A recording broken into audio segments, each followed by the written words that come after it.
Allez, toujours ici sous le chapiteau pour le livre dans la boucle, avec quelqu'un qu'on aime beaucoup, nous, à Village FM, qu'on reçoit à chaque fois. Là, il vient présenter Nouvelle Babel notamment. Oui, pas que, il y a beaucoup d'autres, mais Nouvelle Babel, c'est le dernier. Vous l'avez peut-être reconnu, c'est Michel Bussy, c'est aux éditions Presse de la Cité. Ça va, Michel?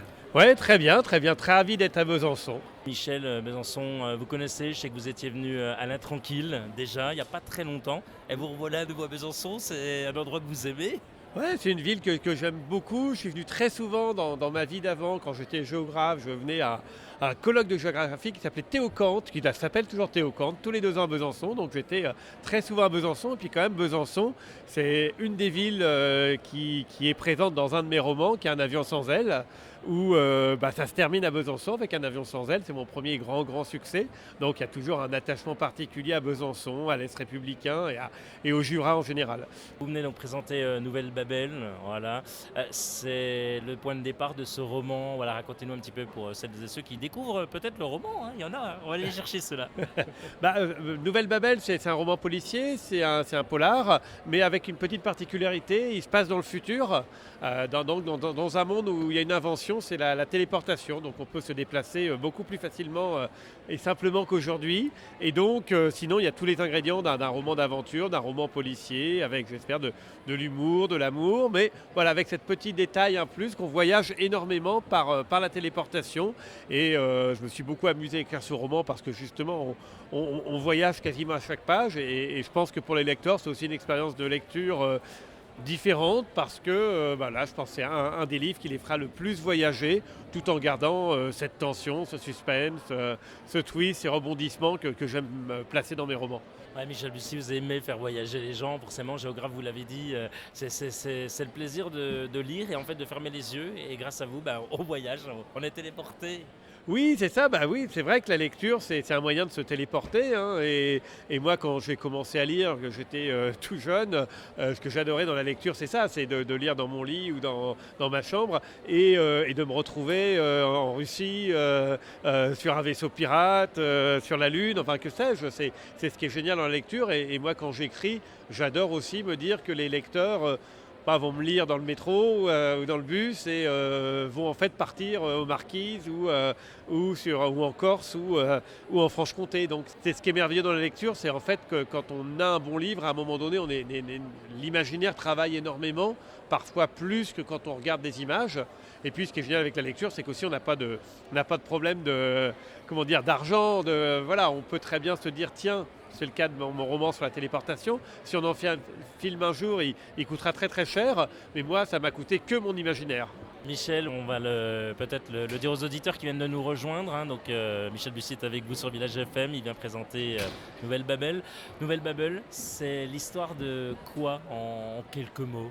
En quelques mots, ça commence par un meurtre, une série de meurtres sur une île paradisiaque. Et donc on a 3 enquêteurs qui vont être chargés de mener l'enquête. Ils vont très vite s'apercevoir que c'est un crime un peu impossible, puisque c'est un endroit où personne ne pouvait aller. Et donc on va suivre cette course-poursuite et en même temps on suivra ce monde sans front, enfin ce monde où on peut se téléporter, comme je le disais.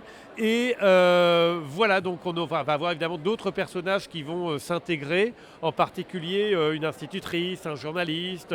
Il y a un enjeu aussi politique puisqu'on a le président de l'Organisation mondiale, puisque c'est aussi un monde qui est un peu différent du nôtre. Il n'y a plus de frontières, il n'y a qu'un gouvernement mondial, on peut se déplacer. Donc c'est aussi une façon de s'amuser avec ce qu'on voit déjà aujourd'hui, c'est-à-dire ces réseaux sociaux, c'est-à-dire le fait qu'on vive en réseau en grande partie.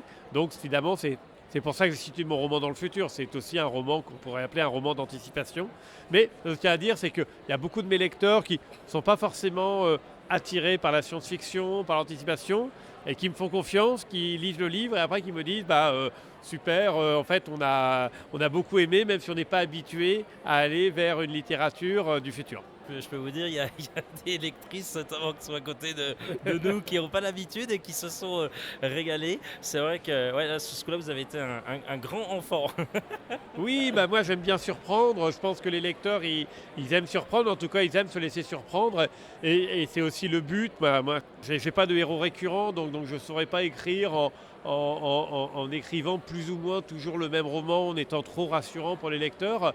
Je pense que les lecteurs maintenant qui me connaissent, ils savent que mes romans, ils savent pas, quand ils ouvrent un roman, ils savent pas où ils vont aller, ils savent pas qui va mourir, ils savent pas qui est le coupable, ils savent pas quand ça va se passer. Donc c'est aussi la promesse que je leur fais à chaque nouveau roman, c'est faites-moi confiance et vous envoyez un peu comme dans un grand 8 ou un train fantôme, c'est-à-dire qu'on s'embarque et on se dit, voilà, on va avoir des sensations, on va avoir des émotions, mais sans exactement savoir qui seront les personnages et ce qui est un peu différent quand on lit un roman par exemple avec un héros récurrent où quelque part on aime bien retrouver le même héros, le même rythme, les mêmes personnages, on sait qu'il ne va pas mourir, etc.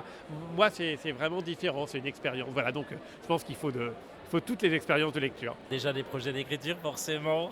Oui, Forcément. oui, bien sûr. Mon prochain roman, il sortira en mars 2023, donc dans quelques mois, un roman policier qui se passera en France cette fois. Et puis sinon, là, j'ai des sorties notamment en BD. J'ai une adaptation dont on a trouvé plutôt jolie, très belle adaptation qui va sortir la semaine prochaine, par exemple. On a le Code 612 en poche, qui va sortir aussi à la début du mois d'octobre. Voilà, donc ça fait déjà une petite actualité aussi. Vous vous ennuyez jamais, vous, hein? Non, j'aime bien. J'ai de la chance que mes romans soient beaucoup adaptés, à la fois en série télé, en bande dessinée, parfois même autrement, en théâtre ou autre. Donc c'est vrai que c'est une vraie joie de voir mes livres qui continuent de vivre, parfois longtemps après leur sortie. Michel Bussy, non mais vous vous rendez compte, la chance que vous avez, c'est extraordinaire, c'est génial. Enfin, vous en parlez avec tellement de passion, d'émotion.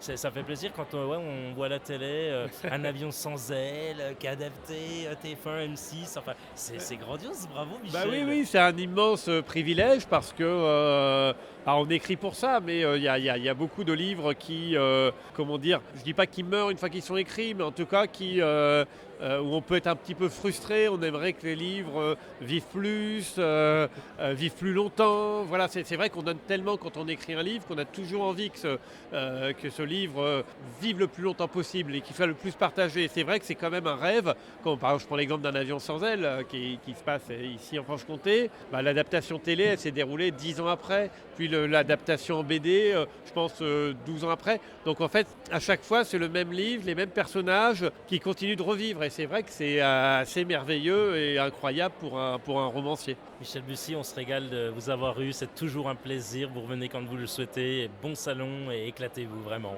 Merci, là je suis là tout le week-end jusqu'à dimanche soir, donc c'est formidable et bravo et venez nombreux.